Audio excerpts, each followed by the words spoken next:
Animal rights versus animal welfare. You can read through this. Um, Animal rights. They believe that animals should have the same rights as humans. Okay. Animal welfare includes all animals, whether used for food, companionship, or sport. It's based on principle of animal ownership and reflects a common sense approach that animals should be treated well and animal cruelty is wrong. Animal welfare standards and guidelines for animal use and management are based on sound veterinary and animal husbandry experience, research, and practices based upon science. Um, Animal welfare is a human responsibility that encompasses all aspects of animal well-being, including proper housing management, nutrition, disease prevention, responsible care, humane handling, and when necessary, humane euthanasia. That is putting down. There is no unnecessary suffering, including animals that provide for human needs. Okay, so animal welfare, that's the stance that agriculture takes. In agriculture, we understand that animals have purposes. Um, we eat animals to survive. We eat animals for their products. We take care of animals. We do not abuse animals in agriculture because animals make us money. Why would an agriculturalist want to abuse the product that makes him money? It would not be very um, it would not be very wise for that rancher to do that. The ranchers, the farmers, the dairymen, they take care of their livestock because the livestock take care of them. Farming is not just a huge profitable occupation. Farmers do it because they love it. If they didn't love it, they would not do it. The only cases of animal abuse that have been seen in agriculture has been from hiring employees in these large scale production or large scale farms that either were planted there by animal rights, because I've seen a lot of that happen,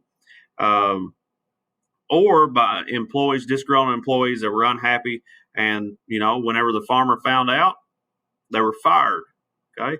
Because you do not mess with a farmer's livestock, because we're very proud of those. We take care of those. Yes, we do eat those because under the viewpoint of agriculture, that's the reason the animals are here. Okay.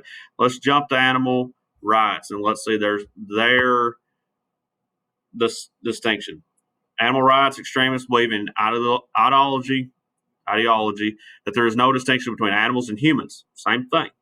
They view animal ownership as a kind of exploitation and slavery. The true goal of these groups is to work for legislation and regulations that ultimately remove animals from human care. In some instances, their agenda is to push to a point where animals and humans will have the same rights under law. Often, their true goals are cloaked as cruelty prevention. However, ultimately, their view of cruelty is a simple ownership. So be very careful with animal rights, and that includes PETA.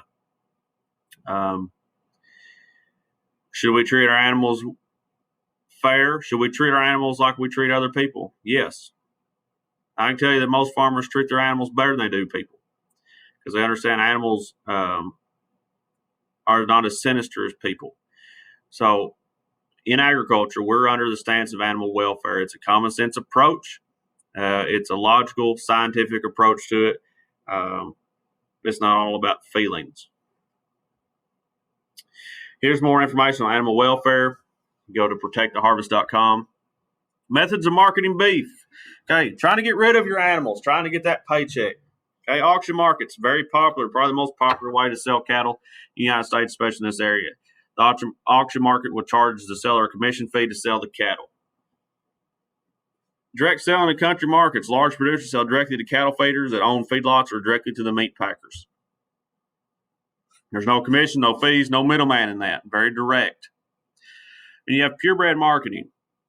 Seeing that very popular in Northeast Arkansas right now. Specialized business through private sales or by auction. This is the selling of breeding animals. They're not going to be eaten anytime soon.